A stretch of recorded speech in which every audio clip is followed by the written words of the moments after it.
তো আমি বাস্তব কথা বলি, যদি ভিডিওটা ভালো লাগে অবশ্যই শেয়ার করে দিবেন।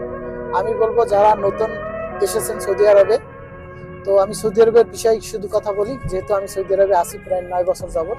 তো আপনারা যারা নতুন আসছেন, কোনো কাজ জানেন না, কারণ আমাদের বাংলাদেশি ভাইয়েরা ম্যাক্সিমাম ভাইয়েরাই কিন্তু কাজ না জেনে সৌদি আরবে আসে, বিভিন্ন কান্ট্রিতে আসে। তো আমি বলবো আপনারা যে কোনো একটা কাজ শিখেন, আপনাদের বড় ভাইদের মাধ্যমে আপনারা ইউটিউবে সার্চ করবেন কি কাজ শিখলে ভালো হবে, কোন কাজটার চাহিদা বেশি, এইসব কাজ শিখবেন, তাতে যে কোনো কাজ হোক। তো প্রথমে আপনার অবশ্যই কষ্ট করতে হবে।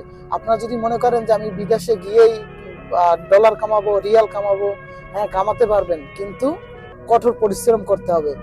কারণ পরিশ্রম ছাড়া এই প্রবাসে কেউ একটা টাকা দেয় না। অবশ্যই পরিশ্রম করতে হবে।